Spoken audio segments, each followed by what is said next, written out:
नमस्कार दोस्तों, स्वागत है आपका आपके YouTube चैनल विनीत पाठक की पाठशाला में।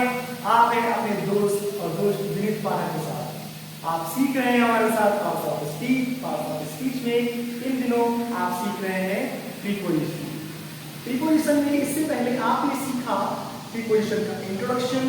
प्रीपोजिशन के काइंड्स में 4 काइंड्स आपने सीखा। प्रीपोजिशन में सिंपल या जनरल प्रीपोजिशन, फिर आपने सीखा डबल प्रीपोजिशन, फिर आपने सीखा कंपाउंड प्रीपोजिशन, फिर उसके बाद आपने पार्टिकुलर प्रीपोजिशन के बारे में जाना। इस वीडियो में जिसके बारे में हम सीखने वाले हैं वो है फ्रेज प्रीपोजिशन के बारे में। क्या होता है फ्रेज? बच्चों आप जानते हो कि फ्रेज का अर्थ ही होता है क्या? Group of words. फ्रेज का अर्थ क्या होता है? ग्रुप ऑफ वर्ड्स, यानी कि फ्रेज भी एक प्रकार का ग्रुप ऑफ वर्ड्स होता है। और ये जब एक ग्रुप ऑफ वर्ड प्रकार से सेंटेंस में प्रीपोजिशन का काम करे तो हम उसे कहते हैं कि ये फ्रेज प्रीपोजिशन है।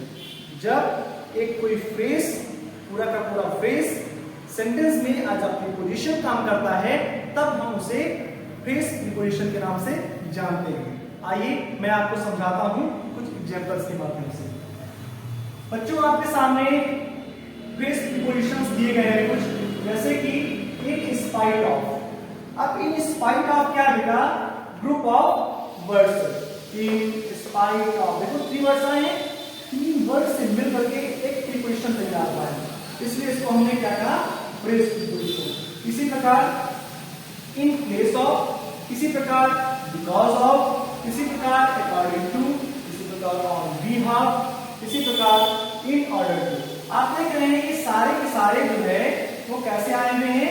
तो सारे के सारे कई सारे वर्ड से मिलकर के बने हुए हैं, यानी ये प्रीपोजिशन एक से अधिक वर्ड से मिलकर के बने हैं, ग्रुप ऑफ वर्ड्स हैं और सेंटेंस में प्रीपोजिशन का काम करते हैं, इसीलिए हम इनको फ्रेज प्रीपोजिशन के नाम से जानते हैं। राइट? जैसे कि अगर एग्जाम्पल में हम देखें तो in spite of many efforts, यानी कि कई सारे प्रयासों के बावजूद, in spite of many efforts, कई सारे प्रयासों के बावजूद ही फेल्ड, वो असफल हो गया। In spite of many efforts he failed. In spite of क्या होता है इसका? के बावजूद। क्या होता है इसका? इसका अर्थ होता है कि बावजूद। इन स्पाइट ऑफ होता है के बावजूद। In spite of many efforts, कई प्रयासों के बावजूद, कई प्रयासों के बावजूद कि फिर वो असफल हो गया। तो इन स्पाइट ऑफ बेटा हमारा क्या है? Phrase preposition. क्या है हमारा? Phrase preposition. Okay? In addition to this, यानी कि इसके अतिरिक्त he has many qualities. In addition to this, इसके अतिरिक्त he has many qualities. इसके अतिरिक्त उसमें बहुत सारे क्वालिटीज हैं, बहुत सारे गुण हैं। तो in addition to, आप ध्यान दीजिए, in addition to ये बेटा क्या है? हमारा प्रीपोजिशन है। in addition to क्या है हमारा? प्रीपोजिशन। जो देखो ग्रुप ऑफ वर्ड्स है कि नहीं, in addition to group of words है, तो इसलिए क्या है? फ्रेज प्रीपोजिशन है हमारा। क्या है? Phrase preposition. ये हमारा फ्रेज प्रीपोजिशन। इसका अर्थ क्या होता है? इन एडिशन टू, मतलब इसके अतिरिक्त। के अतिरिक्त क्या होता है इसका? के अतिरिक्त, के अतिरिक्त इसका होता है। राइट? तो आप देख रहे हैं कि इन स्पाइट ऑफ और इन एडिशन टू, इन दोनों में ये ग्रुप ऑफ वर्ड्स थे और सेंटेंस में प्रीपोजिशन का काम कर रहे थे, इसीलिए इनको हमने फ्रेज प्रीपोजिशन के नाम से जाना। इसके अलावा आप चाहें तो आप कुछ और सेंटेंसेस खुद से भी बिल्ड कर सकते हैं, खुद से भी आप कंस्ट्रक्ट करिए। जैसे बिकॉज ऑफ का प्रयोग करके, बिकॉज ऑफ का मतलब होता है के कारण, अकॉर्डिंग टू का अर्थ होता है के अनुसार, ऑन बिहाफ ऑफ मतलब होता है के आधार पे, ऑन बिहाफ ऑफ उसके आधार पे, कहते हैं किसके बिहाफ पे आप आए, ऑन बिहाफ मतलब उसके बेसिस पे, उसके आधार पे। इन ऑर्डर टू का मतलब होता है के क्रम में, इन ऑर्डर टू मतलब क्या होता है बेटा, के क्रम में। तो ये सारे के सारे हमारे फ्रेज प्रीपोजिशन है, आप इनका प्रयोग करके सेंटेंस बनाइए।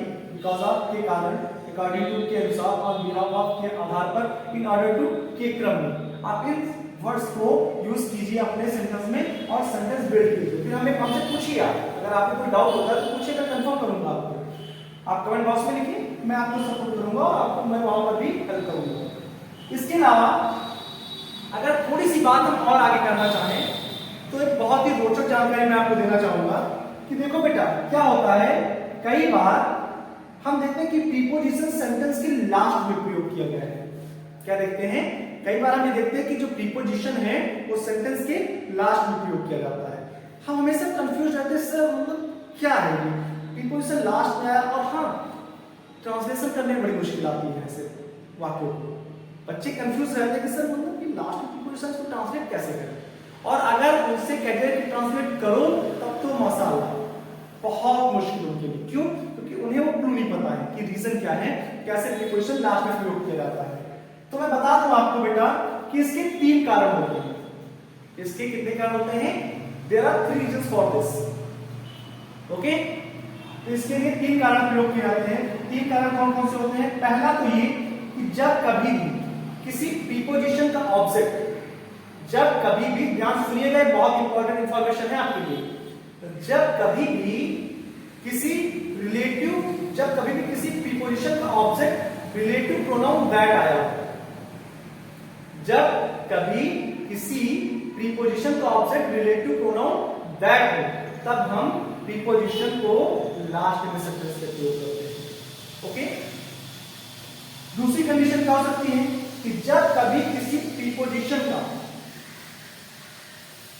ध्यान सुनिएगा, जब किसी प्रीपोजिशन का ऑब्जेक्ट इंट्रोगेटिव प्रोनाउन हो, तब भी हम प्रीपोजिशन को सेंटेंस के लास्ट में यूज करते हैं।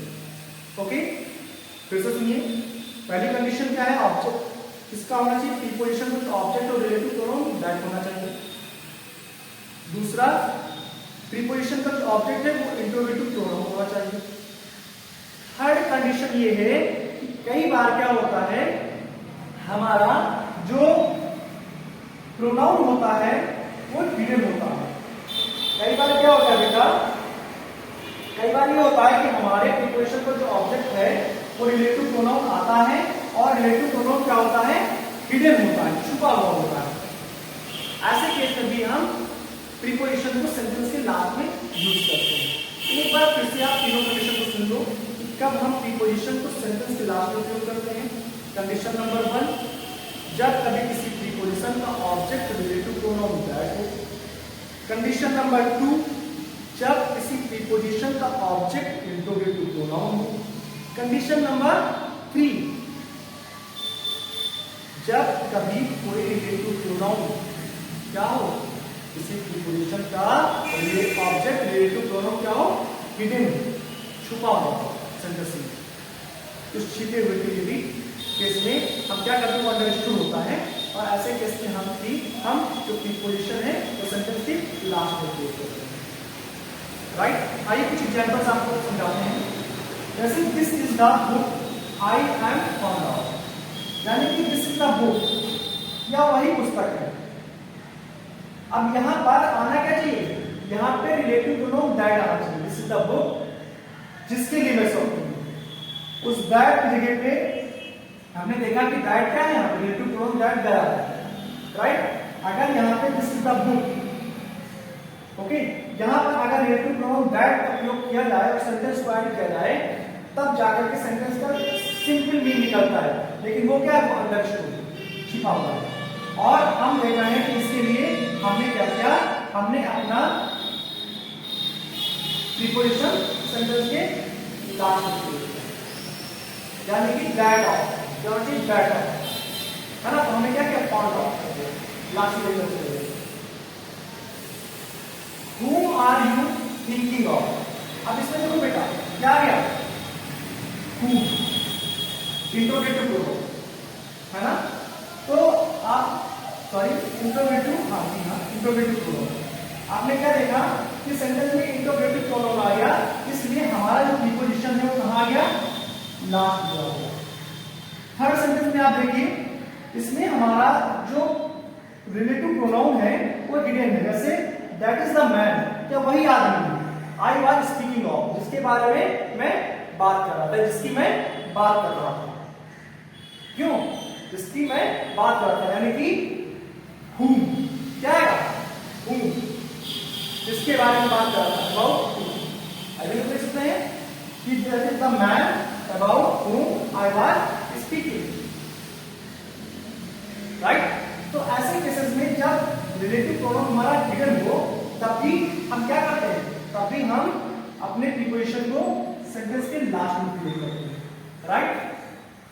तो आशा है इस तरीके से आपको रिलेटिव प्रोनाउन का कैसे कहां प्रयोग होता है, किस प्रकार से हम अपने प्रीपोजिशन को लास्ट में लेकर के जाते हैं, कौन कौन सी कंडीशंस होती हैं, कब जब दैट आए, कब जब इंटरोगेटिव प्रोनाउन आए, कब जब रिलेटिव प्रोनाउन हिडन हो और प्रीपोजिशन के ऑब्जेक्ट के तौर पे आ रहे हैं, तब हम अपने प्रीपोजिशन को लास्ट में लेकर जाते हैं। आप सब कुछ बेहतर तरीके से समझ चुके हैं। अगर अभी भी आपको आपके फ्रेश प्रीपोजिशन में या फिर जो आपका प्रीपोजिशन में सेंटेंस के लास्ट में उपयोग होता है, इनको लेकर के कोई डाउट रह जाता है, तो आप कमेंट बॉक्स में जाइए, बिना किसी डाउट के, बिना किसी संकोच के, बिना किसी झिझक के आप कमेंट बॉक्स में जाइए, कमेंट करिए और मुझसे पूछिए। मैं आपके उस डाउट को या तो कमेंट में ही या फिर नेक्स्ट वीडियो में आपको उस कमेंट में पूछे गए क्वेश्चन का आंसर दूंगा और आपके सारे भ्रम को मैं दूर करने का प्रयास करूंगा। इसी प्रकार से मेरे साथ बेहतर तरीके से जुड़े रहने के लिए और ना सिर्फ इंग्लिश बल्कि उसके साथ साथ अदर सारे सब्जेक्ट सीखने के लिए और लाइफ में बेहतर तरीके से ग्रो करने के लिए आप अभी और अभी हमारे यूट्यूब चैनल को सब्सक्राइब कर लीजिए और बेल आइकन दबाना बिल्कुल मत भूलिएगा, ताकि नेक्स्ट वीडियो का नोटिफिकेशन यूट्यूब के आपको इजीली प्राप्त हो जाए और आप हमारे साथ किसी प्रकार से ग्रो कर सकें और अच्छे से। बहुत बहुत